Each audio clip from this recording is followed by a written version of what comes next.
قطب جنوبو که همه میشناسن، بهش میگن آنتارکتیکا.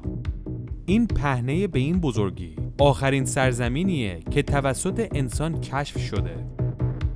یک سرزمین دور افتاده که هواش هم با همه جا فرق داره. این بزرگترین کویر دنیا هم حساب میشه، چون به قدری هوای خشکی داره که میشه گفت تو هیچ کویری یک همچین هوای خشک پیدا نمیشه. بادهای شدید در این منطقه میوزه و به عنوان بادخیزترین منطقه دنیا هم شناخته میشه. شاید بگین وقتی این سرزمین کلش یخه چرا هوای خشکی داره؟ برای اینکه به قدری اینجا سرما زیاده که تقریباً هیچ رطوبتی نمیتونه وجود داشته باشه. هرچی رطوبت باشه سرما به یخ تبدیلش میکنه و میریزه به زمین. اولین انسان‌هایی که به اینجا اومدن در سال 1820 بوده. اونها با کشتی به نزدیک این سرزمین میان، اما به قدری هوا سرد بوده که اونها جرئت نمیکنن پیاده بشن. سر و ته میکنن و برمیگردن. تعریف‌های این گروه به دل همه وحشت مینداخته. برای همین کسی دیگه این طرفی نمیاد. تا اینکه 75 سال میگذره و در سال 1895 انسان‌ها روی قطب جنوب پیاده میشن.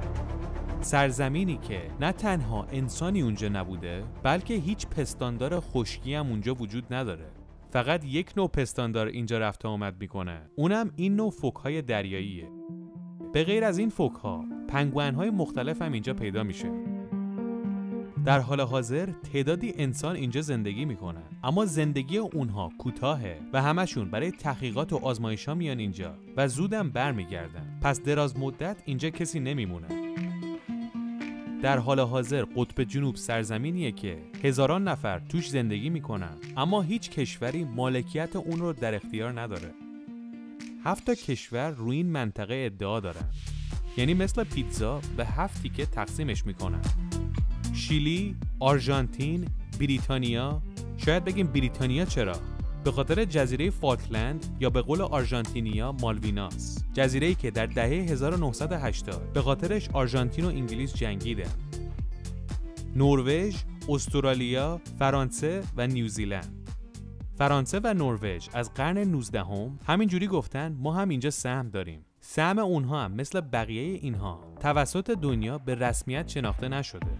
تازه خود این 7 کشور هم که مدعیان با همدیگه مشکل دارن و هیچ کدوم همدیگه رو به رسمیت نمیشناسن. به جز انگلیس و استرالیا که هم خانوادن، همدیگه رو به رسمیت شناختن.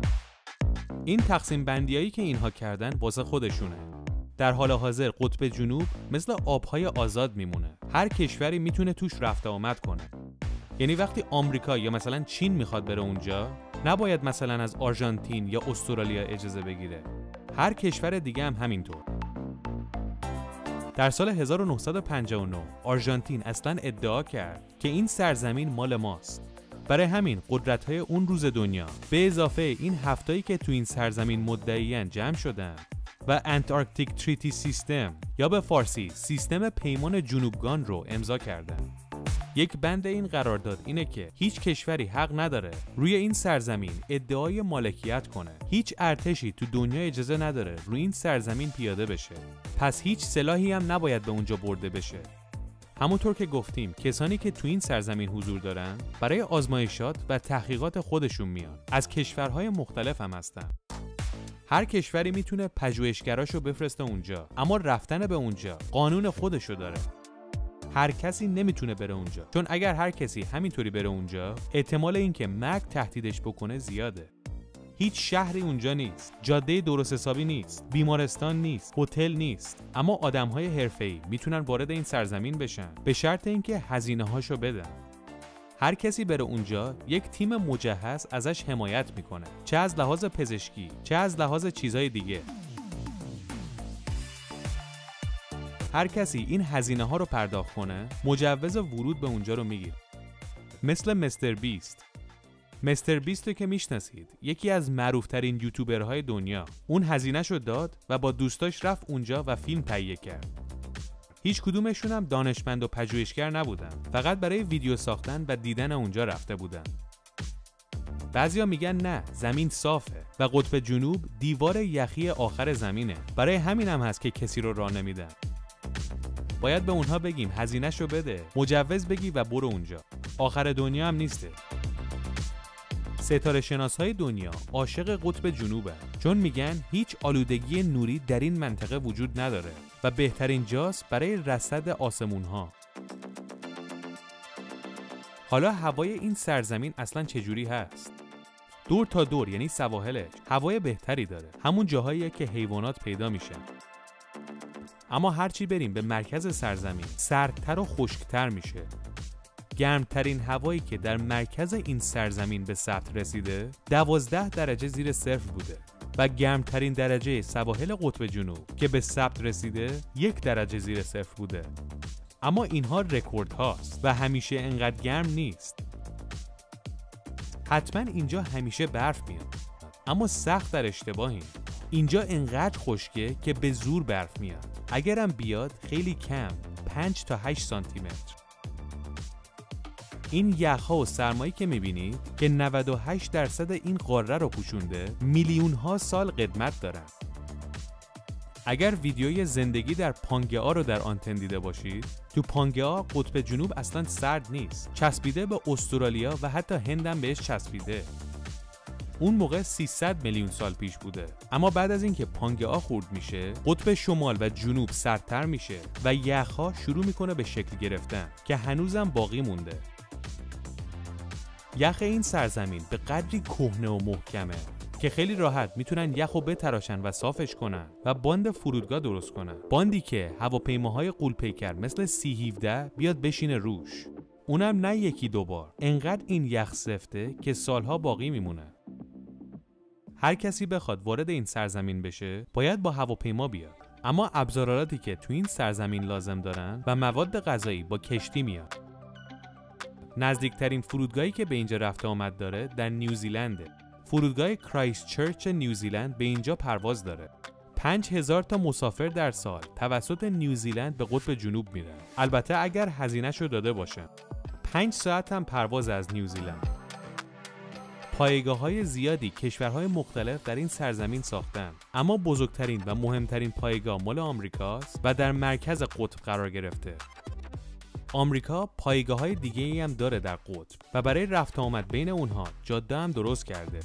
نه جاده آسفالته، جاده یخی مثل همون باند فرودگاه. تو این جاده ها ماشین رفت آمد نمی‌کنه. سورتمه‌های بزرگی درست کردن. بارو میذارن اون رو و با تراکتور میکشن. البته تراکتوری که ارتقا پیدا کرده برای راه رفتن توی قطب جنوب، نه تراکتور معمولی. جالبه که بدونید هیچ هواپیمایی اجازه نداره در ساعات شب بشینه یا بلند شه، چون به قدری هوا سرد میشه که به احتمال زیاد هواپیما مشکل پیدا میکنه. برای همین ممنوعش کرده. یعنی چی؟ اونجا که 7 ماه از سال شبه، یعنی 7 ماه پروازا تعطیل میشه؟ بله، تعطیل میشه. وقتی میخواد شب شروع بشه، اگر کسی اونجا باقی مونده باشه، باید 7 ماه اونجا بمونه تا هواپیما دوباره بیاد. کسانی میتونن این 7 ماه رو اونجا بمونن که آپاندیسشون رو در آورده باشن، که اگر یه موقع آپاندیسشون درد گرفت نمیرن، چون اونجا دکتر هست ولی جراحی نیست. تو 5 ماهی که هوا روشنه و روزه و تابستون حساب میشه، رفت آمد اینجا زیاده و توریستا هم اگر پولشو بدن میتونن بیان. اینم ناگفته نماند که کسانی 7 ماه اونجا میمونن که جزو حرفه‌ای‌ها باشن. هیچ موقع یک توریست رو اجازه نمیدن که 7 ماه اونجا تو تاریکی بمونه و دلیل اون آدم‌های حرفه‌ای که اونجا باقی میمونن اینه که آزمایشاتی رو میخوان انجام بدن که بایستی تو زمستون باشه. شاید پیش خودتون بگین این سرزمین اصلا به چه دردی میخوره. اینجا یک منطقه بسیار مهمه. قطر این یخ‌هایی که روی این سرزمین خوابیده میدونید چقدره؟ متوسط 2160 متر قطر این یخه. این یخ 90% یخیه که رو کره زمین وجود داره و 70% آب شیرین کره زمین رو تشکیل میده و برای همین برای هیچ معادن دیگه اجازه حفاری نمیده و میگن مهمترین معدن همین روحه، آب شیرین. هر کاری بخوایم بکنیم این آب شیرین رو آلوده میکنیم. میدونید که آب شیرین دنیا هم روز به روز داره کمتر و کمتر میشه و خیلی‌ها پیش بینی میکنن جنگ‌های آینده سر آبه. الان بیشترین آبهای شیرین دنیا در قطب جنوبه و کمتر از اون در قطب شمال و گرینلنده. متاسفانه کشورهای شرقی به غیر از روسیه هیچ دستی تو این آبهای شیرین دنیا ندارن. لطفاً نظر بدید.